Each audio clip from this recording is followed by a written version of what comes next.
The Team House with your hosts, Jack Murphy and David Park.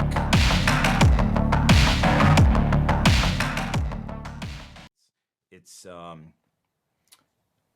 so many things are concerning, one of which in the last 2 years, I've been following your very acerbic tweets, by the way, Jack. My I love spicy No, I love tweets. it. There's no one who's better with these one-liners.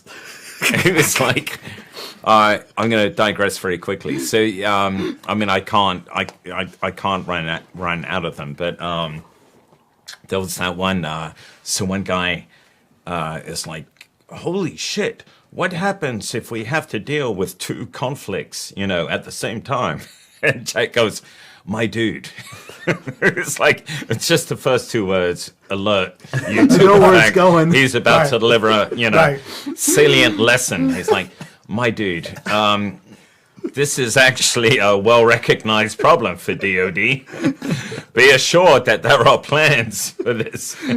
The military is literally designed to fight I know. two wars. It's like, it's not. But this guy was like, "Oh my God," and there were, 100,000 likes, retweets. It's like, this guy's a genius, That's kind of where I do kind of like Yeah. chip in. I don't like want to like troll just like regular people or anything, but when you see people who are like quote unquote experts saying like completely idiotic stuff, like we're seeing many people say about Ukraine and Russia right now. Oh yeah. It's just like,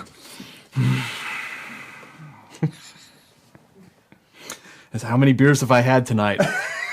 Jack, what are your thoughts, man? Ukraine and Russia. I have maybe I shouldn't even trivialize something so important like this, but I have a friendly wager with a friend of mine about whether or not the invasion would occur in January, and he's about to owe me, a high dollar bottle of scotch. Oh, but we're like 2 days away, man. I know. You think 48 hours? You still think so? Yeah, but do you think?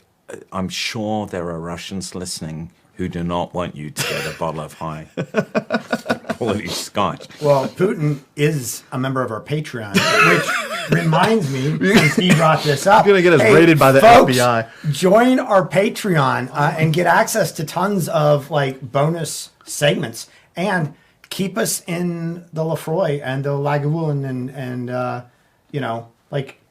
you guys, our Patreon kept our lights on. Absolutely, and still do. And still do. So join our Patreon, please. I want to hear your 2 cents, Andrew. But I was trying to get Jack to talk about this. I would just say that my own opinion on it. I think that Ukraine and the situation in Ukraine represents another one of these, quote unquote, frozen conflicts for Putin. And it's something that he can twist the knife on anytime he needs to drive up nationalistic sentiments 100%. in his own country or just to fuck with the United States for whatever reason or fuck with Europe for whatever reason. He can twist that knife in the, soft underbelly of the European community. And I think that's what he's doing.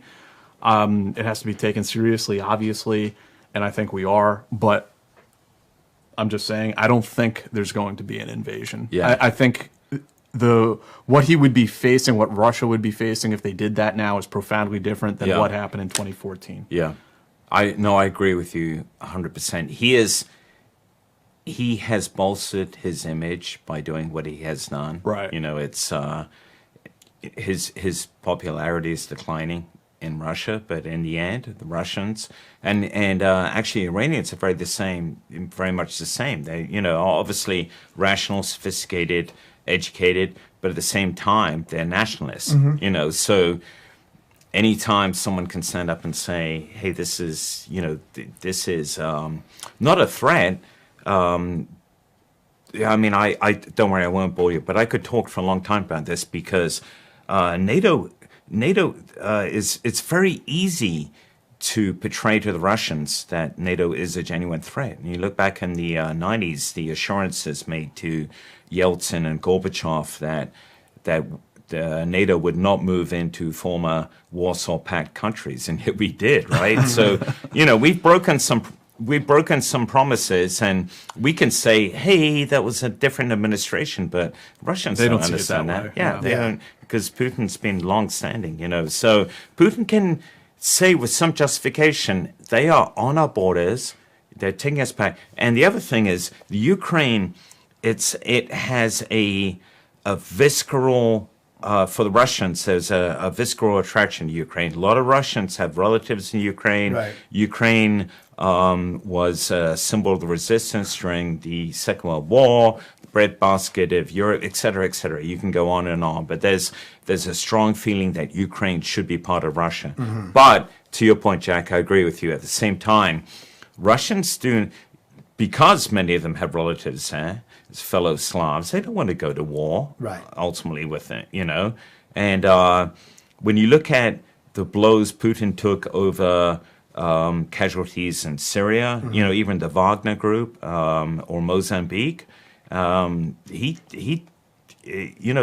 came back. That was a blowback on the Russian government, especially when the 240 contractors were killed in Syria on U.S. strikes. Right.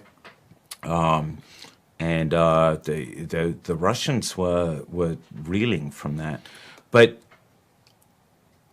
I think, I really think that we need to up a game too, because Putin is playing us. So, when you read supposedly educated articles, and they are good, New York Times, even The Economist, they're talking about, sanctions, this and that. But if there's so much more we can do, as you guys know. So number one, you've got to present Ukraine as being, you can invade all of Ukraine tomorrow, but it's going to be indigestible, right? Right. You're going to have an insurgency that's going to make Right. Afghanistan look very tame by comparison. Right. So we should be not only sending the information operations piece about that, but also acting towards it, putting staff into Ukraine, and the weapons we're giving them,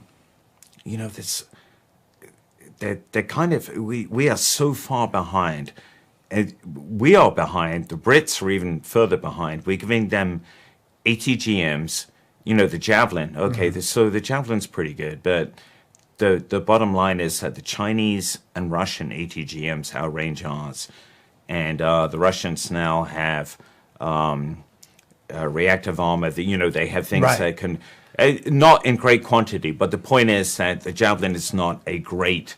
It's not a. It's not going to win the war. Yeah, it's not going to win the war. Yeah. So we need to really. It's going to take a little while, but up our game on what we're giving the Ukrainians. Yeah. I mean, we should be mass producing the Javelin, giving it to them. But more importantly, right now, before, when they're on the border, we should be shutting down their C2 systems with OCO, with offensive cyber operations. We can do that. We know we can do that. Well, why the hell aren't we doing that? It's like just for periods of time. 24 hours, they cannot communicate. Shutting down Russian banks, right? We absolutely can do that.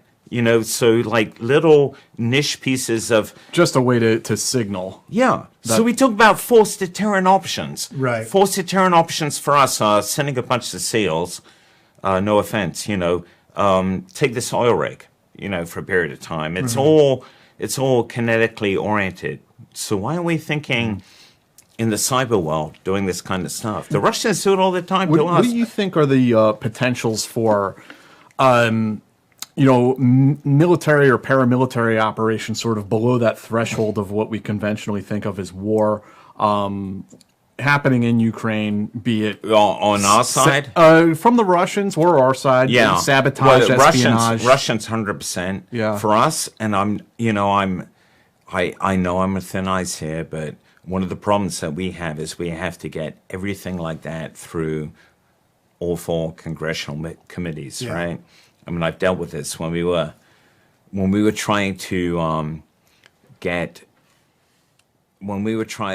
cause an insurgency in Mosul against the Islamic State, right? And we wanted them to